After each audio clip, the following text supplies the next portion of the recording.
My name is Thea Bennett, and I'm 34 years old. 3 days before Christmas, I came home from a 12-hour night shift and found my whole life stacked on my parents' porch in black trash bags, tied off neat, with a brand new brass deadbolt shining on the front door. I'm a nurse. I had spent 2 years under that roof taking care of my dad after his stroke, and my family locked me out the way you'd cancel a subscription. That morning, I still believed it was a misunderstanding. By Christmas Eve, I was signing my name into a homeless shelter 4 blocks from the church where I was baptized. And what a stranger on the next cot said to me that night cracked my family's story straight down the middle. What I chose to do with it, that part, none of them saw coming. Welcome back to Calm Drama Stories, where women who carried everything finally learned to set it down, told slow and calm, the way you'd tell a friend at the kitchen table. If these stories find you somewhere familiar, drop a comment and be sure to subscribe. Now, let me take you back to that porch, 3 days before Christmas, while the coffee in my thermos was still warm. I stood on the porch and counted the bags. 9 of them. 34 years folded into plastic, knotted with the same neat little rabbit ear ties my mother uses on bread. I rang the bell of the house I'd paid the utilities on for 2 years. The door opened 4 inches, to the end of its chain, and my mom looked at me through the gap like I was selling magazines. She said the house was sold, that the buyers would close in January, and that it was time everybody stood on their own 2 feet. I asked her to say that again, slower, because I'd been awake since 4 the previous afternoon, and I thought maybe exhaustion was rearranging her words. She didn't say it slower. She said it colder. Behind her, down the hall, I could see the shape of my dad in his recliner by the window, the outline of the walker beside him, and he did not turn his head.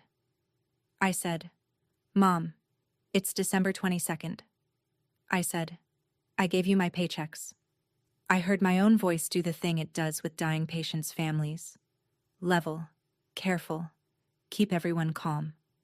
She looked at me through that 4-inch gap and delivered the sentence she'd been polishing my whole life.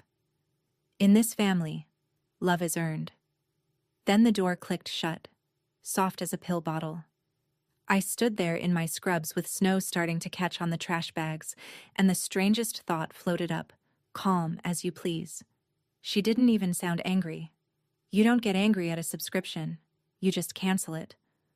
What I didn't know yet was why the house had to sell so fast, and where that money was already promised. Let me back up 2 years, so you understand how a grown nurse ends up locked out of her childhood home with 9 trash bags. When my dad had his stroke, I was renting a decent 1-bedroom across town and working full-time hospice. Mom called me from the hospital hallway, crying in that careful way she has, and said, "Thea, we need you, just for a few months." So I did what daughters like me do.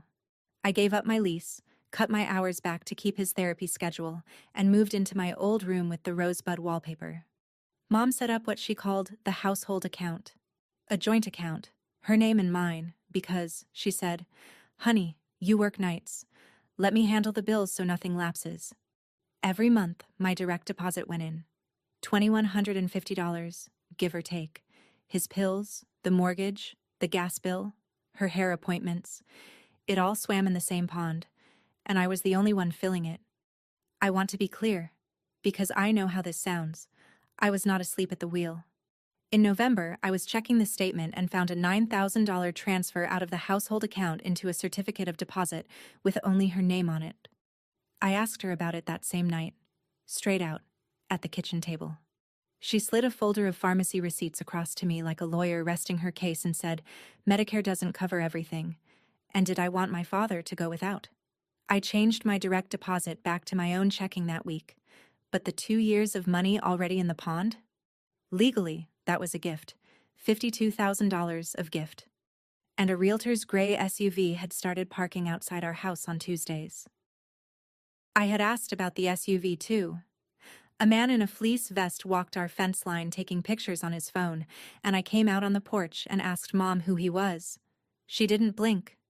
"Reappraisal for the homeowner's insurance," she said. "Rates are criminal these days." There was no sign in the yard. There was never going to be a sign in the yard. I learned later she sold it quietly. through a realtor friend from church, because signs invite questions, and my mother has never once in her life invited a question. So now do the math with me, standing on that porch on December 22nd. My own checking account held $1,140 because everything else had been swimming in her pond. My Corolla had started slipping gears the week before, and the shop wanted $1,900 to rebuild a transmission on a car worth maybe $1,200. The agency had cut my December shifts to almost nothing. Census drops around the holidays. Families take their people home for Christmas. God love them. Every apartment complex in Millbrook wanted first month, last month, deposit, and proof of income 3 times the rent. And my proof of income looked like a woman who'd spent 2 years working part-time for her mother's pond. The Starlight Motel on Route 9 cost $79 a night. I sat in my dying car in their parking lot and rationed my own life the way I titrate morphine. Enough, and not one drop more. 2 nights, I decided. 2 nights while I fixed this, because there had to be a way to fix this. That afternoon, I made a phone call I'd sworn I would never make. I called the police on my own family. The officer who came out to the Starlight was young enough to be my former student, and kind, and useless. He listened, nodded, wrote nothing. You live there 2 years, ma'am? Then you're likely a tenant, and a lockout like that isn't legal. But it's a civil matter. Civil matter. I would come to hate that phrase the way I hate wound odor. He couldn't drag my mother out in cuffs for changing a deadbolt. I'd have to file, serve notice, wait on a docket that wouldn't wake up until well into January. I called legal aid from the motel bed and got a cheerful voicemail. Closed for the holidays. Reopening January 2nd. If this is an emergency, dial 911. I almost laughed. Which emergency, exactly? My friend Dana from the agency offered me her couch before I even finished the sentence, then remembered out loud that her in-laws were already sleeping on it, plus an air mattress in the hallway, and her voice got small with shame that belonged to my mother, not to her. And here's the part I need you to understand, because it's the question everybody asks. No, I could not just go back and force my way in. It's a misdemeanor to break a lock on a door you're not on the deed for, and more than that, my dad was behind that door. Half his body still didn't answer him. If I came through that door with a locksmith and a cop, whatever happened next would happen in front of him. I'd spent 10 years keeping other people's worst days calm. I wasn't going to hand my father one of his, so I did the thing that still amazes me. I waited politely, like a good girl, while the water rose. Checkout at the Starlight was 11 in the morning on December 24th, and I stood at the desk holding my card while the manager apologized to the wall behind my head. A pipe had burst in the east wing overnight. Half the rooms were closed, the rest were taken by stranded holiday travelers. And no, he couldn't extend me. And yes, he was sorry. The next motel was 6 miles up the interstate. My transmission had died completely the night before in the Starlight lot. The car moved forward with all the conviction of a shopping cart with a locked wheel. And the buses in Millbrook stop running at 6 on Christmas Eve, assuming they run at all. I want to tell you I handled it with grace. Mostly, I sat in my cold, dead car behind the agency office, wearing 3 shirts, doing paperwork math in a spiral notebook. I'd spent 10 years charting other people's declines. Mine took 4 days, start to finish, and fit on 1 page. I washed my hair in the YMCA sink with the pink soap from the dispenser and told the front desk girl I'd been camping. She was 19. She believed me, or was kind enough to pretend, which by that point amounted to the same mercy. Around 4 o'clock the temperature started falling like something cut loose, and the radio said an Arctic front, wind chill advisories, single digits overnight. I walked to the gas station for coffee, counting my cash out of habit, and that's when I saw the paper sign taped inside the dark window of St. Brigid's Parish Hall, hand-lettered in red marker, the ink gone a little sideways. Warming center. Open tonight. All welcome. All welcome. Even, apparently, me. By 8 that night, it was 9 degrees, and the wind came down Chestnut Street like it had a grudge. 4 blocks from the gas station to St. Brigid's. I know because I counted them the way you count contractions. Something to do that isn't feeling. I stood across the street from the parish hall for longer than I will ever admit to anyone but you. The windows glowed that deep amber that church basements glow, and through the glass I could see folding tables, coffee urns, a woman in a Santa hat stacking blankets. I had a job. I had a license in good standing and a retirement account with $4,000 in it that would cost me a penalty to touch and wouldn't clear for weeks anyway. I had a family 2 miles away with a wreath on their new deadbolt. And I stood in a wind chill of 9 degrees below sane, negotiating with a door, because walking through it meant admitting what I was that night. There is a specific pride that gets women like me killed. I'd seen it in patients, the ones who won't press the call button, who apologize for bleeding on the sheets. I heard my own voice, the nurse voice, say out loud in the empty street, "Honey, you're cold, and the building is warm, and that is the whole of the situation." So I crossed. The door was heavier than it looked. Inside it smelled like coffee and wet wool and cinnamon from somebody's crock pot, and a man with a clipboard smiled at me without a flicker of judgment and asked for a name for the sign-in sheet. My family's name. I gave it to him, and my voice only broke on the second syllable. They gave me cot 14 against the east wall, under a construction paper angel some Sunday schooler had scissored a little drunk. The parish hall held maybe 30 of us that night. An old man with a cough I clocked as bronchitis before I'd even set my bag down, a young mother with 2 kids who sang Silent Night flat and beautiful, a man in an army coat who slept sitting up. Volunteers in reindeer sweaters moved between the tables with cocoa. I lasted about 20 minutes as a guest. Then I saw a volunteer kneeling over a woman's heel, holding a bandage like it might go off, and my body just stood up and went. 10 years of habit wearing my legs like a coat. I dressed the blister properly, checked 2 blood pressures, and talked the coughing man into promising he'd see the free clinic Friday. It helped. Not them. Me. Being useful is my resting heart rate. And that night, in that room, I could feel the difference for the first time between being useful because you're loved and being useful because you're afraid to find out what happens when you stop. I sat back down on cot 14 with that thought when a woman settled onto the cot next to mine with 2 paper cups of cocoa and handed me one like we'd known each other 30 years. Silver hair in a long braid over one shoulder. Reading glasses on a beaded chain. Hands steady, eyes quick. I'd have guessed retired cop or dispatcher or the person who runs the church rummage sale like a military operation. She watched the kids sing for a while. Then she looked at me, friendly and level, and asked the question that broke my life open. "What's your name, honey?" "Thea," I said. "Thea Bennett." I watched it hit her. She set her cocoa down on the floor, slow and deliberate, the way you set down something you cannot afford to drop, and both her hands came up to her mouth. The gasp came out of her like it had been waiting in her chest for years. Cot springs, cocoa steam, the kids on their 3rd verse. Everything went on around us, and she just stared at me over her fingertips with her eyes filling up. I did the mental checklist you do. Stroke, sugar crash, grief. She shook her head like she could hear me running it. "Bennett," she said. "Your grandmother. Was her name Ruth? Ruth Bennett, off Sycamore. Ruth with the tomatoes?" And now the cold came back into me, because my grandmother had been dead 20 years and nobody brought her up. Not in my family.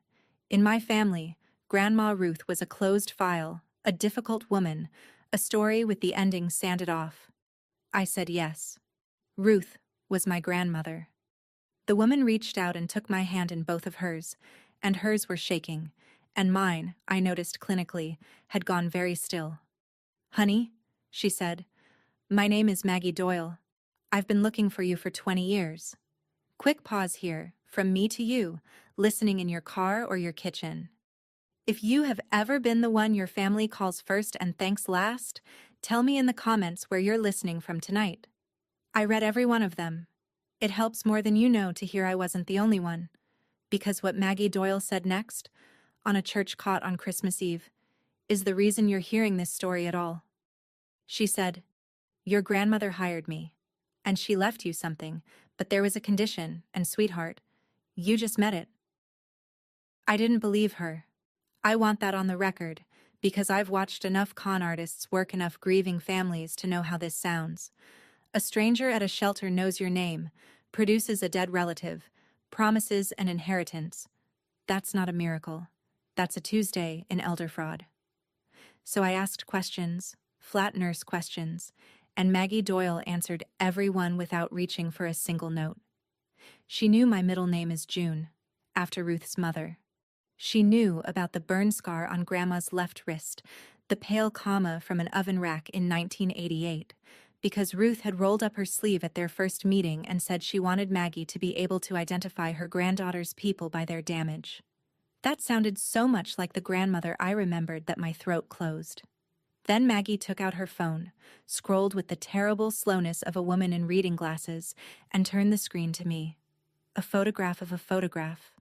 Me at 11, gap where a molar had been, standing in front of Grandma Ruth's tomato steaks, holding a colander like a trophy. I remembered the colander. I remembered that whole afternoon. The last summer they let me go up there. Maggie said she'd been a licensed private investigator out of Columbus for 31 years, retired at 62, and that in the winter of 2005, a small, straight-backed woman had walked into her office, put a folder on her desk, and said she needed someone patient. Not fast. Patient. Ruth Bennett, Maggie said, was the most organized client I ever had, and I did skip traces for banks. Around us, the shelter was dimming its lights. Volunteers herding kids toward cots. 20 years, I said. Nobody looks for anybody for 20 years. Maggie smiled with about half her mouth. You weren't lost, honey. That was never the job. I wasn't looking for where you were, Maggie said. I always knew where you were. Same town, same job, same address. God help you. I was looking for the day you'd need me, and I spent 20 years hoping it would never come. She said Ruth had paid her a retainer and left instructions that read less like a case file and more like a weather forecast. Watch my granddaughter. Once a year is enough. You'll know the day when it comes. And when I asked her, that first meeting, how she'd know, Maggie stopped there and looked at the construction paper angel over my cot for a second. Your grandmother said, the day will look like this. My son and his wife will be done with her. She'll be standing outside their door with nothing of theirs left in her hands. It will probably be winter. I sat with the cocoa going cold in my fist. Everything in me that was still a daughter scrambled to file an objection. They're not bad people, I heard myself say. It's been a hard couple of years. Dad's stroke, the bills. You don't understand the pressure my mom is under. Maggie nodded along with a face that had heard testimony before.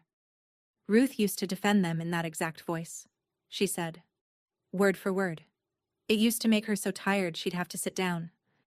And then she said the sentence I have carried every day since, the sentence I'd cross the street to keep another woman from ever needing. She leaned forward, took both my hands again, and said it gently, the way you deliver a diagnosis. Honey, she knew they would do this to you. That's why I'm here. The kids finished their carol. Everybody clapped. I sat on cot 14 in a warming shelter and let 20 years quietly rearrange themselves. Christmas morning, the shelter served pancakes and sent us out into a world that had no idea anything had happened. Maggie took me to the only diner open in Millbrook, ordered us both the number 2, and lifted a bundle out of her tote bag like it was a sleeping animal. Envelopes. A brick of them, tied with garden twine. 74 envelopes. Everyone addressed in my grandmother's upright schoolteacher hand to Miss Thea Bennett, Linden Court, Millbrook, Ohio. The stamps climbed 3 years of postal rates, from when I was 11 to when I was 14. 2 a month nearly, for 3 years. And across the face of every single one, in ink, in handwriting I knew better than my own, the same verdict. Return to sender. My mother's handwriting. That slanted, even, Palmer method cursive that signed my permission slips and my birthday cards, 74 times, sending an old woman back her love like a package that wouldn't fit through the slot. I laid them out on the diner table in rows while my eggs went cold. In my family, the story of Grandma Ruth had exactly 3 sentences, recited whenever a child asked, and designed to end the asking. She got difficult after Grandpa died. She got confused. She pulled away from the family, and it broke your father's heart. Nobody pulls away 2 letters a month for 3 years. Nobody confused keeps 20 years of property taxes paid. But I didn't know that part yet. What I knew, in a vinyl booth on Christmas morning, was that the woman I'd been told forgot us had written to me 74 times while I was 3 miles away, being told she didn't want to see me. The last envelope in the stack was postmarked in March. Maggie said Ruth died that same week, on a Thursday. I asked the obvious question, the angry one. If Grandma left me something, why on earth would she make me lose everything first to get it? What kind of love puts a condition like that on itself? Maggie stirred her coffee for a while. Then she recited it, and I could hear that she'd recited it to herself for 20 years because it came out with the worn edges of a prayer. Not while she lives under their roof. The day she's standing outside their door, with nothing of theirs left in her hands, give it to her then. Before that day, they would take it, and she would let them. I opened my mouth to argue with a dead woman, and then I closed it, because I ran the experiment honestly, the way you're supposed to. Say I'm 25. Say a lawyer calls. Your grandmother left you a property and some money. What does 25-year-old Thea do? I knew the answer before I finished the question, and so do you. There's a family meeting at the kitchen table. There's my mother saying it would be selfish to keep a windfall while the roof needs work, and your father's cholesterol is what it is. There's the phrase, family money, produced like a legal term. And there's me, good girl, strong one, little nurse, nodding, signing, pouring it into the pond with everything else I ever earned, and feeling virtuous for about a month. My grandmother hadn't set a condition on her love. She'd written a prescription, and like all the good ones, it was ugly, and it was exact. Do not administer until the patient can keep it down. Maggie watched me work all that out and didn't say a word. Then she paid the check and made one phone call on Christmas morning to a man named Alan Pierce. Alan Pierce turned out to be a semi-retired attorney with a small office above the bank, a cardigan the color of weak tea, and the unhurried diction of a man who has outlived every person who ever rushed him. He met us the morning of December 26th. "Miss Bennet," he said, shaking my hand once, formally. "I have kept a drawer locked for 20 years, and I would like to retire. Sit down." What he took out of the drawer was thinner than I expected. A trust. The Ruth Bennett Trust, dated 2005. Inside it, a lake cottage out on Harlan Lake, 40 minutes north, which my grandmother had bought in 1974 with money from her late sister and titled so quietly that her own son never knew it existed. And an account. Ruth had sold her house on Sycamore herself, at 73, before anyone could help her do it. Put $85,000 of the proceeds into the trust and instructed the firm to pay the cottage's taxes and insurance out of it for as long as the money lasted. 20 years of taxes, insurance, and a neighbor paid to keep the pipes from freezing had eaten it down to $23,600. Not a fortune, Pierce said, watching me over his glasses. She was very clear that it was not supposed to be a fortune. She said fortunes get families involved. Then he slid a small envelope across the desk, my name on it in that upright hand. Inside was a single brass key, threaded on a loop of soft, red-checked kitchen string. My breath went somewhere strange. I knew that string. It was the string from her kitchen curtains, the ones with the cherries on them. I used to braid the tiebacks while she rolled pie dough. Pierce cleared his throat. "She said you'd know the string. She said that would do instead of a speech." Maggie drove me up that afternoon in her Buick, 40 minutes north on roads that got quieter and whiter until Harlan Lake opened up on the left, like a held breath, frozen shore to shore. The cottage sat back from the water behind 2 bare maples, small white clapboard gone gray at the corners, a green door. The brass key turned like the lock had been waiting. Inside, the cold had that clean, still quality of a room nobody has lied in. 20 years of dust lay thin as flour. The neighbor had kept the pipes and the roof, not the shelves. Her quilt was folded over the rocker. Her recipe box stood on the counter, the tin one with the rooster, and the window over the sink looked out at the lake, the way a person looks at something they chose. And on the kitchen table, square in the middle, one envelope. For my girl, when they're done with her. I sat down in my coat and read my grandmother's letter in the light of a December afternoon. She told me what happened, without one drop of self-pity, in that hand that never wavered. How after Grandpa died, my parents began to manage her. The car keys first, then the checkbook, then the doctor visits she stopped being told about. How the word they used was help, and how the arithmetic underneath it was her house. How she sold it out from under the arithmetic, at 73, and how the bill for that came due in the only currency that could really hurt her, me. They stopped bringing me. They told her she confused the children. They told me she forgot us. She wrote to the very end anyway. And near the bottom of the last page, in letters slightly larger, pressed slightly harder, she left me the sentence I intend to be buried knowing. You were never the debt, Thea. You were the girl. I stayed. Of course I stayed. It was mine, though it took my body a week to believe it, and I kept catching myself tiptoeing like a guest.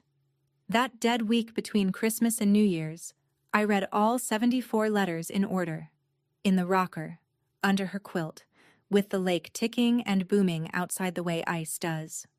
Reading them was like getting my own childhood back with the redactions lifted. Every summer after I turned 11, we were suddenly too busy for the lake. Now I knew why the invitations had never reached me. The postscripts asked about my spelling tests. She knew my teachers' names. She knew things my mother must have mentioned on the phone in the years before the door shut, and she hoarded them the way you hoard details of a person you're not allowed to see. And one letter, from the middle of the stack, stopped me cold, because it wasn't about her at all. It said, "They have started calling you our little nurse, and everyone laughs. And I do not laugh, Thea. You were 11. You'd been assigned the family pill, counting the way other kids get assigned the dishwasher." She saw the job description being written for my whole life while it was still cute. I sat with that one a long time. In January, I got practical, because practical is my mother tongue. Bought Maggie's grandson's old Civic for $1,200, transferred to the agency's Lake County branch, learned which floorboard groaned. I told nobody in my family where I was. Not out of strategy. I just wanted one place on earth with no arithmetic in it. In a town the size of Millbrook, I got exactly 9 days. It was the deadbolts that did it, which even I can admit is funny. I bought 2 at the hardware store out by the lake, and the woman ringing me up sings alto next to my mother's church friend Sharon, and by the following Tuesday, the Millbrook phone tree had processed, cross-referenced, and delivered its finding. Thea Bennett is living at Old Ruth's place on Harlan Lake. Did you even know Ruth had a place? On January 3rd, my phone lit up with Imam, and I stood at the kitchen window watching it ring 3 times before I answered. The voice that came out was one I hadn't heard in years. Warm. Melted butter warm. "Sweetheart," she said. "Christmas got completely out of hand. Everyone was under so much pressure. You know how your father's health has us all stretched thin. Come home, honey. We're family." I looked out at the lake while she talked. There is a translation exercise I do now. Automatic is taking a pulse. I listened to my mother and Mark where the ledger pokes through the upholstery. It took 90 seconds. Because after "come home and we miss you and it's all a misunderstanding," her voice did a small businesslike shift, the one it does when the pleasantries have been paid. And she said, "And when you're home, we can sit down and talk about the lake place. As a family." There it was. I asked her one question. Quiet. No edge on it. A thermometer of a question. "Mom, whose name was on the deed of the house you just sold?" The line went so silent I could hear her kitchen clock. Then she said we'd talk soon, and love you, and was gone. She hadn't asked where I'd slept on Christmas Eve. It genuinely had not come up. My cousin Jess is 26, my Aunt Patty's daughter, and the only member of my family who texts me like a person instead of a subpoena. She called that week and gave me the picture nobody else would. The house on Linden Court hadn't sold because of the market. It sold because of the math. 2 years of Dad's rehab copays, a home equity loan I never knew existed, credit cards, back taxes. They'd closed at a bad price to close fast, and after the debts, there wasn't much left. They were renting a 2-bedroom condo out by the highway. Aunt Carol's been telling everyone you came into Grandma Ruth's money, Jess said, apologetic, like she was handing me something with a sharp side. Nobody even knew there was money. Mom's been on the phone about it for days. So that was the machine, and I finally saw it whole. I hadn't been kicked out in a fit of cruelty. I'd been liquidated, calmly, like the house, an asset that had stopped producing, cleared off the books before the move. It was somehow worse and easier, knowing that. You can't hate a spreadsheet. Late that same night, my phone rang again, and the screen said Dad, and my heart did something complicated, because my father had not independently dialed a telephone since his stroke. I picked up and heard the long, effortful breathing first, then his voice, dragging its left side, each word hauled up alone. "Your grandma," he said. Long pause. "Made good pie." That was all. Somewhere behind him a television murmured. Then he hung up, or the phone slipped. I'll never know which. I stood in her kitchen holding the rooster recipe box like it was his hand. 2 days later, an envelope came from my mother. Thick paper. A dinner invitation. The card said, "New Year family dinner. Aunt Patty's house. Saturday at 6. Please come. We all want to start fresh." My mother's handwriting, that even slant I now knew from 74 envelopes. Maggie came for coffee and read it on the table without touching it, the way you look at a mousetrap. "You know it's a meeting," she said. "They'll have an agenda and you're the only item on it." I did know. I'd like to tell you I went in order to face them, armored and finished. But this is a true accounting. So here's the truth. I went because some ancient kid part of me heard we all want you there, and sat up like a dog at a can opener. Because it might be real. Because wanting your family to want you is not a character flaw, whatever it costs. And I had wanted it for 34 years and didn't know how to stop on 2 weeks' notice. But I'd changed in one measurable way, and I could feel it as I got ready. I wasn't bringing anything they could deposit. No checkbook, no paperwork, no decisions. I made a pie instead. Her crust, from the rooster box, the cherry one with the lattice I practiced twice first. And if you think a pie is nothing, you never learned what my grandmother could say with one. I drove the 40 minutes south with it warm on the passenger seat and my heart doing shift change handoff the whole way. Aunt Patty's porch light was on. Through the front window, I could see them all already seated in the living room, coats off, waiting. Nobody was laughing.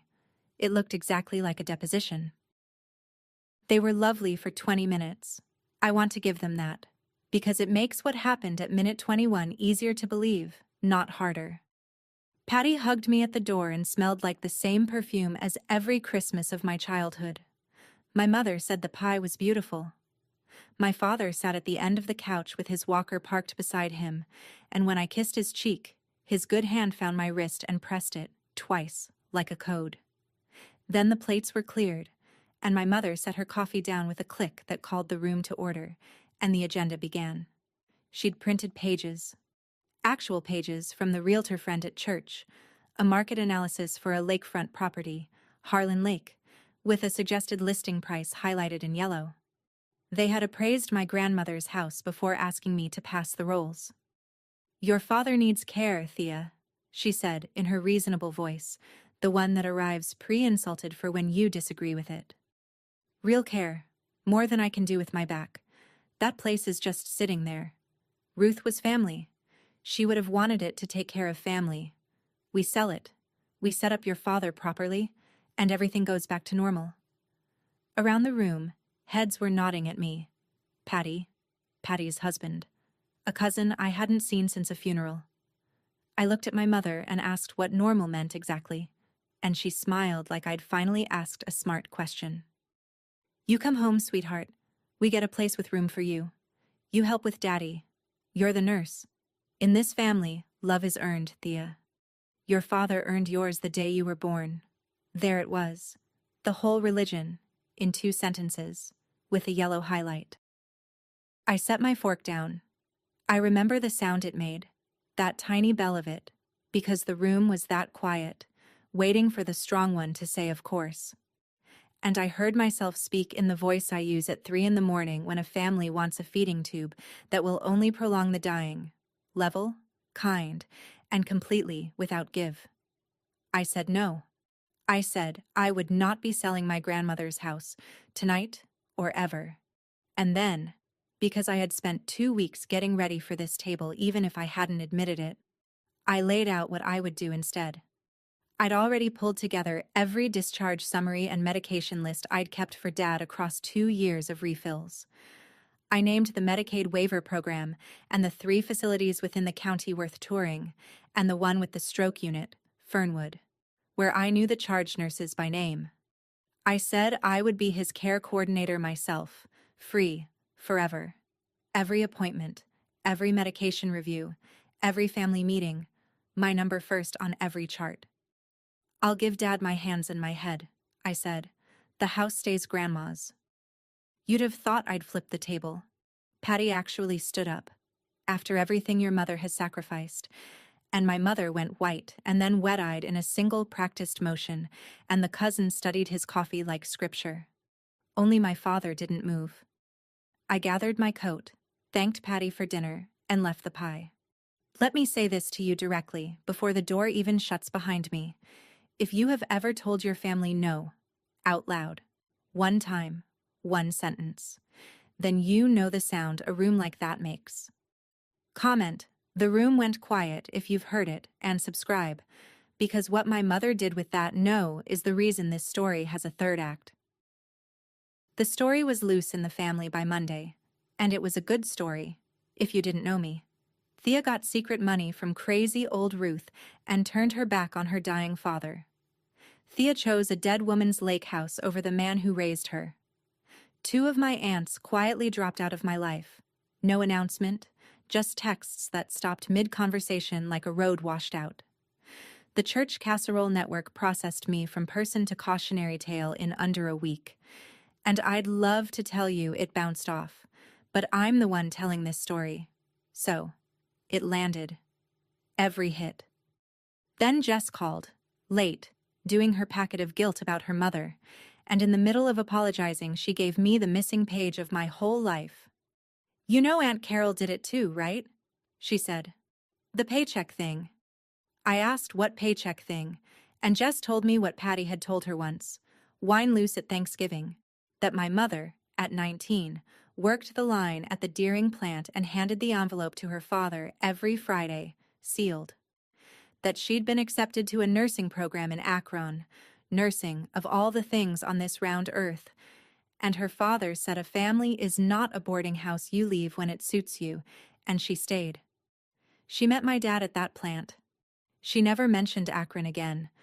I sat with the phone warm against my ear and felt something I had no room for, pity, with rage still wet under it. My mother wasn't born holding a ledger.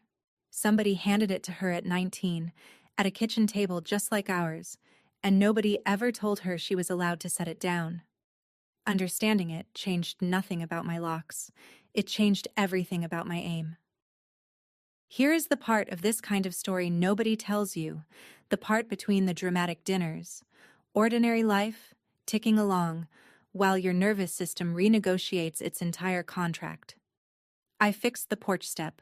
I took shifts at the lake branch, good ones, and came home to a house that asked me for nothing.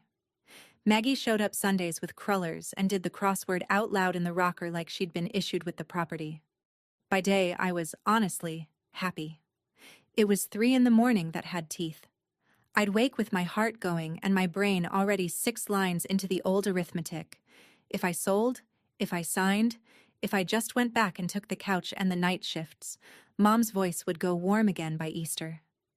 I want you to hear how that felt from the inside, because from the outside it looks like weakness and it is not. It felt like a craving. Being needed had been my job, my rank, my face in that family for 34 years, and quitting it felt less like liberation and more like withdrawal. I'd lie in my grandmother's house at 3 a.m. missing my captivity like a lost tooth, tonguing the hole. On the worst of those nights, I did the only thing that helped. I wrote to my father. Just to him. A short letter, large print for his good eye. The 3 facilities, what each one cost, what Medicaid covered, my new number, and at the bottom, Dad, I'm not gone. I'm just done being the budget. Love, Thea. I mailed it to the condo on a Tuesday. 2 weeks later, an envelope came back to my box at the lake.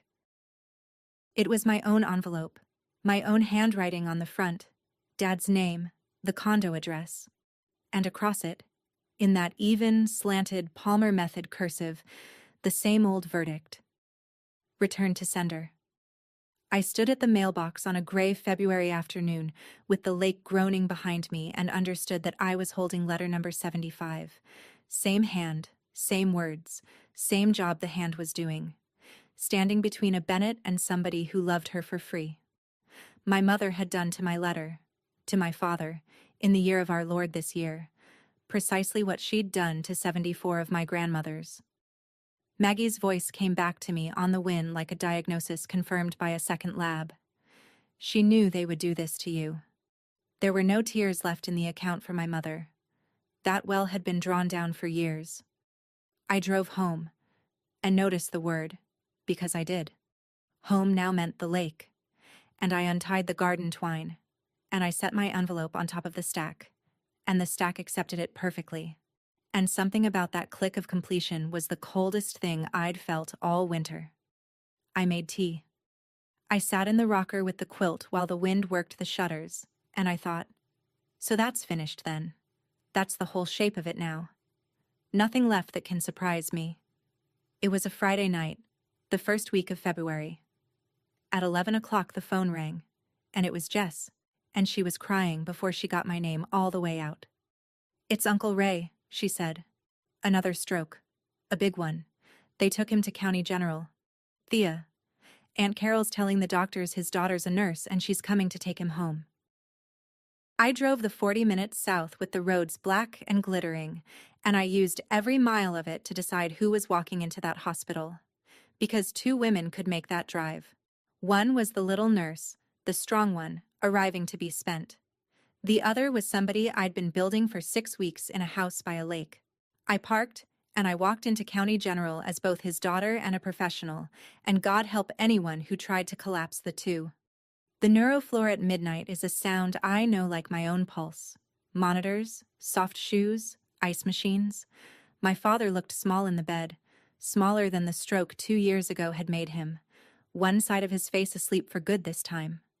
The speech was mostly gone, they said. Comprehension likely better than expression. His left hand, the good one, could still grip. I stood at the foot of the bed and read his chart the way other people pray, and then I asked the resident 3 questions.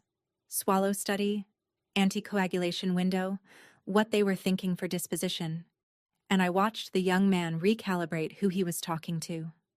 Through the glass of the family lounge I could see my mother watching me. Not with relief. I have stood next to a lot of wives at a lot of bedsides, and I know what fear for a husband looks like at 2 a.m., and I want to be fair. Some of that was in her face too. But over it, moving like a hand over a column of figures, was the look I'd finally learned to translate. She was counting. The nurse had come. The asset was back in range. Before I left, the social worker touched my elbow. Discharge planning meeting. Monday morning. Family requested you attend. I said I'd be there. My mother had requested me. Of course she had. The meeting room on the 3rd floor had a Formica table, 8 chairs, a box of tissues, and an air purifier that hummed one flat note the whole time, like the building holding its breath. Present. The social worker, a discharge planner with a laptop, Aunt Patty, my mother, and me. The clinical picture came first, laid out gently. Dad would not be walking out of this one. He needed skilled nursing, 24-hour care, therapy services, a stroke recovery program, or a home setup that amounted to the same thing: hospital bed, Hoyer lift, and a trained caregiver essentially around the clock. The room absorbed it. Then my mother folded her hands on the formica, and I watched her arrange her face into its reasonable setting, and she presented what she called the family's plan. "My daughter is a nurse," she told the social worker warmly, gesturing at me like unveiling a solution. "An excellent one. 10 years of experience with exactly this, and she has a whole house standing empty out on Harlan Lake. Ruth's house. His own mother's house. Room for the equipment. Water views. Peace and quiet. He'll be with family, which everyone knows is better than any facility." The discharge planner started typing. The social worker looked at me, and my mother turned to me too, in front of all of them, and said the line she'd been saying in one dialect or another since I was 11 years old and counting pills into a saucer while the grown-ups called it adorable. She said it kindly. "That's the detail I want you to keep." She said it with love. The only love she had. The kind with a balance owing. "You're the nurse, Thea. This is what you're for." The air purifier hummed. Patty nodded. 20 years stood quietly behind my chair. A shelter cot, a brass key, 75 envelopes, waiting to hear what I'd say. I turned to the social worker first, because the system in the room deserved a clean answer before the family got its speech. I said, "I do not consent to being the discharge plan." I said it in clinical language, because clinical language is load-bearing. A single LPN working shifts cannot safely provide round-the-clock stroke care alone in a private home. That arrangement fails the patient first and the caregiver second. I've been called to houses where a family tried it, and I've seen how it goes. Twice over. The patient gets hurt, and the caregiver is a diagnosis waiting on a bed. The discharge planner stopped typing. Then I turned to my mother, and I gave her the rest, in the flattest, gentlest voice I own. I said I'd toured 3 facilities in January. She blinked. January was before any of this, because I'd read Dad's first stroke records and did the arithmetic she taught me. I said Fernwood has a stroke unit and a bed opening, that his Medicaid application was drafted weeks ago and sitting in a folder in my car, that I would be his care advocate on every chart. First call, every care conference, every medication review, every Tuesday, forever, free. "You get my hands and my head for the rest of his life," I said. "What you don't get is the house, the account, or me. Not anymore." Her voice started climbing. "After everything, and selfish, and your own father. And the older I get, the more I understand that shouting is just a ledger being read aloud. I waited it out the way you wait out weather." Then I said the last part, the part I'd been 34 years drafting. "You taught me love is earned in this family, Mom. You taught me my whole life. I'm done earning. I'm going to love him for free, from my own front door. And you've never once seen what that looks like. Watch me." She stood up slowly. My mother does everything to a metronome, even her ruptures. She gathered her coat and her purse and her printed pages with the yellow highlight that no one had looked at, and she assembled herself at the head of the formica table into the woman who has run every room she ever entered, and she handed down the sentence the whole religion had been building toward since before I was born. "Then you have no family." One short sentence, measured, final, almost calm. And Patty was already rising to follow her, already glaring at me on her sister's behalf, and the two of them went out the door in single file like a small, dignified funeral. The air purifier hummed, the tissues sat in their box, unbothered. And into that ringing quiet, the social worker, a woman my age with tired, decent eyes, slid one form across the table and said, in the softest bureaucratic mercy I've ever received, "The county will need a single point of contact for his care decisions going forward. Whom should I list? Whom should I list?" I looked at the empty doorway my family had just walked through. Then I printed my name in the little box, Thea June Bennett, and my number. And under relationship I wrote daughter, and my hand was steady the whole way, which the 3 a.m. version of me would want you to know. Both things were true at that table, and I signed for both of them. I had just become the person my father's life depends on, and I had just stopped being my mother's daughter in any currency she accepts. Out in the parking lot, the cold hit like a swung door, and my hand found the brass key in my coat pocket, the kitchen string soft under my thumb, and I stood by my car and breathed for 1 full minute by the clock. But I didn't leave the building. There was one visit left, and I went back up and sat by my father's bed in the 2 a.m. quiet, monitors keeping their soft green time. He was awake. His right side slept its permanent sleep, but the eye on the good side found me and held on. And I did the thing our family never once did in my hearing. I told him the truth, slowly, at eye level, like he was a grown man who deserved his own life explained to him. I told him where he was going and why. I told him Fernwood, stroke unit, that I'd picked it myself in January, that I knew the charge nurses, that the therapy dog is a fat yellow lab named Biscuit. I told him I'd be there Tuesdays, every week, that his care meetings would have his daughter in them, that nobody would ever again decide things about him in a hallway he wasn't in. I did not mention Mom, and he didn't look for her behind me. Then his left hand came across the blanket and took mine and gripped, hard, the way he used to test whether a jack would hold before he'd slide under a car. His mouth worked at it. Speech was mostly gone, they'd said. But they don't chart what a man saves up for. It came out slurred, half a whisper, dragged uphill the whole way, and I will hear it in every quiet room for the rest of my life. Ruthie's girl. He knew. He'd maybe always known, behind that window, in that recliner, in that silence that I'm still learning to forgive. His grip held. I stayed until he slept. Dad moved into Fernwood the 3rd week of February. The Medicaid paperwork went through the way paperwork does when a hospice nurse has been filling out the family's forms for a decade. Correctly, the first time. He has a window bed. It faces a courtyard with a bird feeder, and the fat yellow lab makes his rounds on Thursdays. And my father, who has maybe a dozen laboring words left, has taught the whole unit the one that means dog. I'm there every Tuesday. I bring coffee for the charge nurse and the newspaper for him, and some weeks I bring the letters. I read them to him one at a time, his mother's voice in my mouth, and he listens with his eyes on the ceiling and his good hand gripping mine at the same places every time. The tomatoes, the spelling tests, the line about the little nurse. He was in that house while she wrote them. He let it happen. The letters say so. His grip says he knows.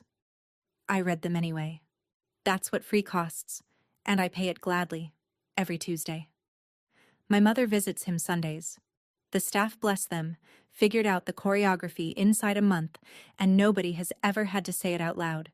2 shifts, no overlap. She tells her side of the family, her version. A daughter who chose a dead woman's house over her own blood. And I've stopped submitting corrections. Her ledger is the only language she was ever taught, and at 61, with a rented condo and a husband who saves his words for the dog, she keeps its accounts the way some women keep rosaries. I understand her now, which is not the same as letting her back in. The number she has for me rings a phone I check on Tuesdays, after Fernwood. Jess drives up to the lake most Saturdays. She's learning Grandma's crust, and she's terrible at it in a way that would have made Ruth take the rolling pin away with great love, and we eat the failures on the porch and I tell her the true stories. All of them, ages 11 and up. The pattern runs on believers, and my family just ran out of its next one. Maggie still comes Sundays. Retired investigators, it turns out, never fully close a file. She brought a folding chair for the porch in April and left it, which in Maggie is a marriage proposal. When the ice went out of Harlan Lake at the end of March, it sounded like the whole winter clearing its throat, and I stood on my porch with coffee and listened to it go. The porch step doesn't groan anymore. I fixed it myself, with her tools, from the shed. The brass key lives on a nail by the door now. It did its work. It's just a house key at last, resting on its loop of red-checked string. And some evenings I take the last letter out and read the line the way other people say grace. You were never the debt, Thea. You were the girl. It took 20 years, 9 trash bags, and a cot in a church basement. but I finally believe her. Here is what my grandmother knew, and what I know now, and what I hope you take home tonight. Any love that hands you a bill is not love. It's rent. And the people who really love you leave the door unlocked, and the key on a string, and never once send you the invoice. Trash bags on a porch, a cot on Christmas Eve, a brass key on kitchen string. That's my story. If you're the one who carries your family, hear me. A boundary is not a betrayal, and you're allowed to love them from your own front door. If this story kept you company tonight, subscribe to Calm Drama Stories and tell me in the comments, what would you have done standing on that porch with your whole life in trash bags? I read everyone.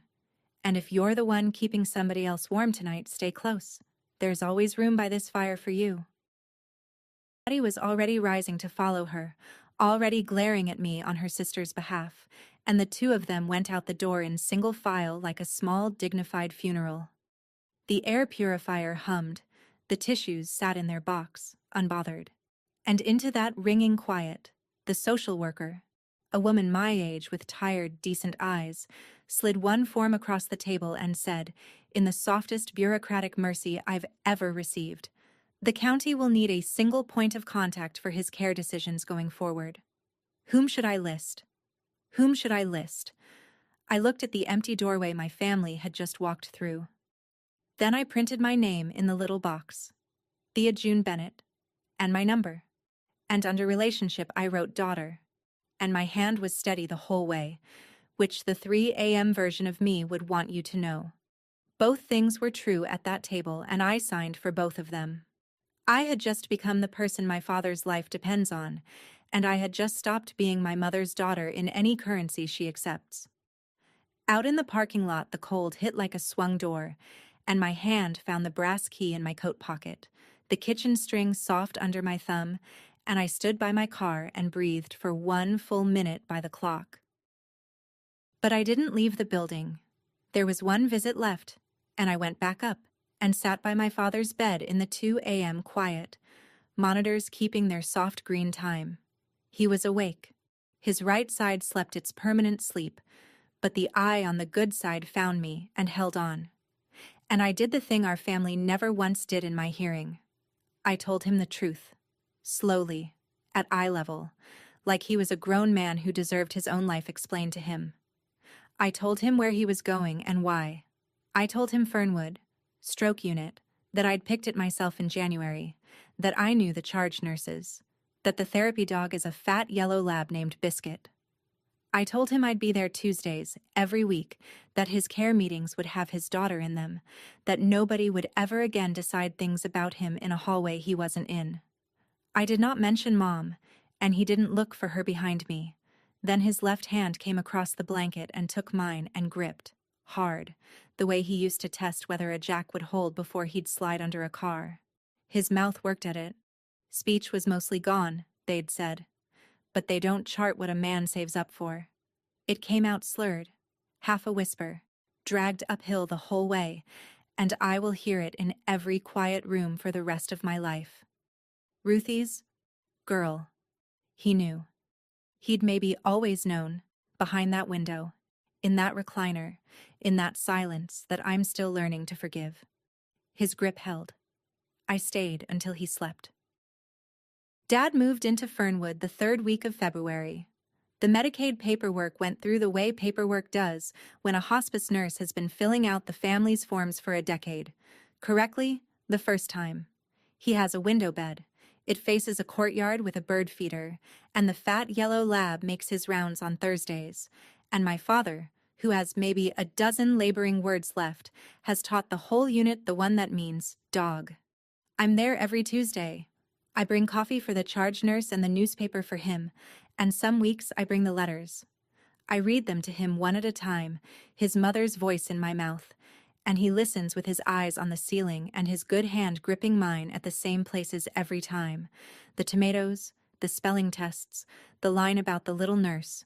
He was in that house while she wrote them. He let it happen. The letters say so. His grip says he knows. I read them anyway. That's what free costs, and I pay it gladly. every Tuesday. My mother visits him Sundays. The staff, bless them, figured out the choreography inside a month, and nobody has ever had to say it out loud. 2 shifts, no overlap. She tells her side of the family, her version. A daughter who chose a dead woman's house over her own blood. And I've stopped submitting corrections. Her ledger is the only language she was ever taught. And at 61, with a rented condo and a husband who saves his words for the dog, she keeps its accounts the way some women keep rosaries. I understand her now, which is not the same as letting her back in. The number she has for me rings a phone I check on Tuesdays, after Fernwood. Jess drives up to the lake most Saturdays. She's learning Grandma's crust, and she's terrible at it in a way that would have made Ruth take the rolling pin away with great love. And we eat the failures on the porch, and I tell her the true stories. All of them, ages 11 and up. The pattern runs on believers, and my family just ran out of its next one. Maggie still comes Sundays. Retired investigators, it turns out, never fully close a file. She brought a folding chair for the porch in April and left it, which in Maggie is a marriage proposal. When the ice went out of Harlan Lake at the end of March, it sounded like the whole winter clearing its throat, and I stood on my porch with coffee and listened to it go. The porch step doesn't groan anymore. I fixed it myself, with her tools, from the shed. The brass key lives on a nail by the door now. It did its work. It's just a house key at last, resting on its loop of red-checked string. And some evenings I take the last letter out and read the line the way other people say grace. You were never the debt, Thea. You were the girl. It took 20 years, 9 trash bags, and a cot in a church basement. But I finally believe her. Here is what my grandmother knew, and what I know now, and what I hope you take home tonight. Any love that hands you a bill is not love. It's rent. And the people who really love you leave the door unlocked, and the key on a string, and never once send you the invoice. Trash bags on a porch, a cot on Christmas Eve, a brass key on kitchen string. That's my story. If you're the one who carries your family, hear me. A boundary is not a betrayal, and you're allowed to love them from your own front door. If this story kept you company tonight, subscribe to Calm Drama Stories and tell me in the comments, what would you have done standing on that porch with your whole life in trash bags? I read everyone. And if you're the one keeping somebody else warm tonight, stay close.